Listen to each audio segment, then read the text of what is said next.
I lost no time in telling my mother everything I knew. I'm sorry, I said. I should have told you what was happening a long time ago. Now we're in danger. My mother sighed and, as always, was worried only about our financial situation. Well, the captain owes us quite a bit of money. But I don't think any of his seedy old shipmates will pay his debts. The captain wanted me to go tell Dr. Livesey in the event of his death, but I can't leave you here alone and unprotected, I said. Mother shivered. Oh, I don't think either of us can stay here, she said. From the crackling of the fire to the ticking of the clock, every creak and rattle in this old house is making me nervous. With that dead body on the floor and the thought that the blind man's friends might show up, I'm really jumpy too, I said. We must get out of here, said Mother. I agreed. We'll ask for help in the village. We rushed out into the frosty, foggy evening, and by the time we reached the village, it was dark. The windows of the general store shone with cheerful candlelight, so we went in. Soon, a crowd of men were listening to our story with great concern, but no one wanted to go to the Admiral Benbow. I'm sorry, Mrs. Hawkins, said Mrs. Crossley, the shopkeeper.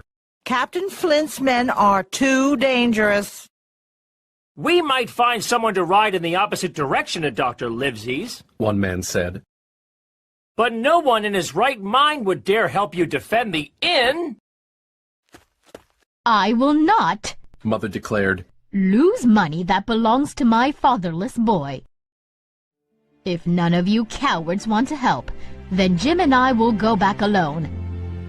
We'll open that sea chest, even if we have to die doing it. Mrs. Crossley, could I at least have a bag to put our money in? I'll ride to the doctor's for help, one lad volunteered. Another villager handed me a loaded pistol. In case you're attacked, he said. So, my mother and I went back to the inn, slipping along the hedges, noiseless and swift.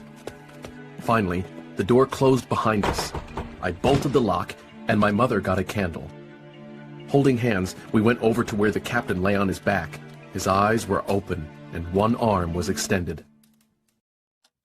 We must get the key to the sea chest off that body, she said. Oh, I don't even want to touch it. She let out a sob. I knelt down next to the captain, and close to his hand was a paper that was blackened on one side. This must be the black spot, I said. On the other side of the paper in clear handwriting was a message. You have until 10 tonight, I read. Just then, our old clock began to strike, and my mother and I jumped at the sound. We calmed down when we looked at the clock, and I sighed. It's only 6 o'clock. They won't be here for 4 hours yet. Now, Jim, Mother said, find the key. I searched all the captain's pockets but couldn't find it. Perhaps it's around his neck, she suggested. Overcoming a strong disgust, I tore open his shirt. There, on a black string, was the key. I pulled the string over his head, and we hurried up to the captain's room. We found his sea chest against the wall, where it had stood from the day he had first arrived. Give me the key, said Mother, and after a few tries, she turned the stiff lock and opened the lid. On top was a suit of clothes, carefully brushed and folded. This suit has never been worn, Mother said, astonished. Under that were some worthless trinkets, a tobacco pouch, 2 brass compasses, a quadrant, and 6 curious seashells. Impatiently, Mother pulled out an old sea cloak, and underneath was a small bundle of papers and a canvas bag of coins that jingled like gold. I'm an honest woman, Mother said. I'll take what he owes me and no more. Hold open Mrs. Crossley's bag, Jim. She pulled out a handful of coins and began to count them into the bag. Suddenly, I heard a familiar sound, the tap-tap-tapping of the blind man's stick on the frozen road outside, and I put my hand on Mother's arm. Listen, I whispered. The sound drew nearer and nearer, and we held our breath as the bolt rattled on the door. That horrible man is trying to get in, I whispered again. Then there was a long silence. At last, the tapping began anew, and to our indescribable joy, slowly died away. Mother, I said, take the whole thing and let's go.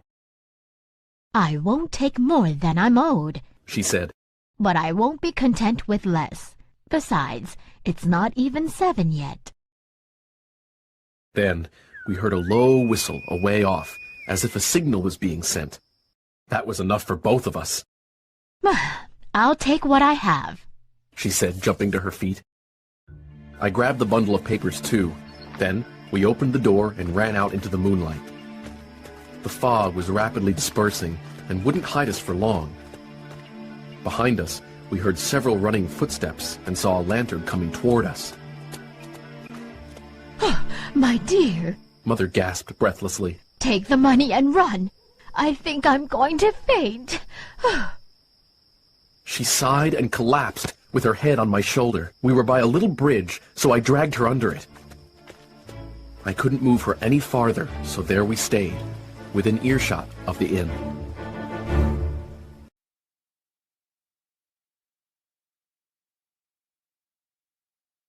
My curiosity was stronger than my fear, so I crept back toward the inn, hid behind a bush, and watched as my enemies began to arrive. 5 of them ran along the road, with a man holding a lantern in front. Right behind them were 3 men, hand in hand. The man in the middle was blind. Knock down the door! The blind man cried. Aye, aye, sir! 2 men answered, and then they ran at the door. I saw them pause in confusion and surprise when they discovered that the door was open. Then the blind man shouted, Go in! In! He cursed at the men for their delay. 5 of them obeyed at once, while 2 stayed in the road with the blind man. There was a cry of surprise, and then someone shouted from the house, Bill's dead! The blind man swore again. Search him, and then get the chest! I could hear their feet rattling up our stairs. They made the whole house shake. The window of the captain's room was thrown open with a slam and a jingle of broken glass. A man leaned out into the moonlight and addressed the blind man on the road below. Pew! He cried. Someone got here first. The chest is open. Did you find them? Roared Pew, the blind man. Some money's there. I don't care about the money, you swab! Cursed Pew. Flint's secret papers, I mean! We don't see anything that looks like that. The man replied. You, below there! Are the papers on Bill? Pew cried to the men on the first floor. At that, another fellow came to the door of the inn. Bill's been searched already, he said. Nothing's left. It's those inn people. It's that boy. I wish I'd put his eyes out! Pew cried. They can't be far. Scatter, lads! Find them! Heavy feet pounded to and fro, and the men toppled furniture over and kicked in the doors of every room. Then the men came out again, one after another, onto the road. They aren't here, one announced. The whistle that had frightened my mother and me earlier sounded 2 times. Then I had thought it was Pew calling his men to assault us. But now I realized it was a warning signal from a lookout hiding somewhere near the village. There's the signal, a man said. That means the law is coming. Let's go! You dogs, you're so close! Cried Pew. Scatter and look for Bill's secret. Oh, if I only had eyes. At Pew's urging, 2 fellows began to look here and there, but half-heartedly, with an eye to their own danger all the time. The rest stood on the road, unsure what to do. You could be as rich as kings, you fools! Pew shouted. But you're just standing around! I'll end up a poor beggar when I could be riding in a fine coach! If you had any guts, you'd catch that boy! Forget it, Pew. We've got the money, grumbled one man. The boy and his parents might have hid the papers. Another said. Take the money, Pew, and don't stand here squawking. Pew struck blindly at his men right and left, with his stick hitting a few of them. They, in turn, cursed at the sightless villain and tried in vain to catch the stick and take it from him. Their quarrel saved my mother and me, for while it was raging there was another sound. Horses galloping. The pirates heard it too. They turned and ran, separating in every direction, so that in half a minute no one remained but Pew. He tapped up and down the road in a frenzy, groping and calling.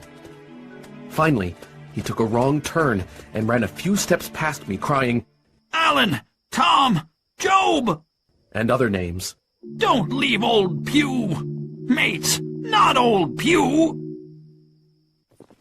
The noise of the horses grew louder, and 5 riders swept down the road at a full gallop. Pew screamed and ran straight into a ditch, but he was on his feet again in a second and made another dash, now utterly bewildered, right into the path of the nearest horse. The rider tried to stop, but Pew went down with a terrible cry. The 4 hoofs trampled him as he fell on his side and then collapsed face down, moving no more. As the riders pulled up, I leaped to my feet, horrified at the accident. A lad from the village was trailing behind the horsemen. These men are military officers, He told me. I met them and recruited them to help on my way to Dr. Livesey's. Pew was dead, and his crew had fled back to their ship, chased by the horsemen. As for my mother, we carried her to the village, and cold water and smelling salts soon had her back to normal. When I finally returned to the Admiral Benbow with Captain Dance, one of the officers, I saw that the house was completely wrecked. We are ruined! I cried, looking at the result of the pirates' furious hunt. Captain Dance was sympathetic. What were they after? Money? No, sir, not money. I replied. I believe I have what they were looking for in my breast pocket. I'd like to show it to Dr. Livesey. Well, I have to ride there and report what happened back to him and the squire, He said cheerily as he mounted his horse. So come along, Hawkins. Thank you, sir. I said, as he offered his hand and then pulled me up behind him in the saddle.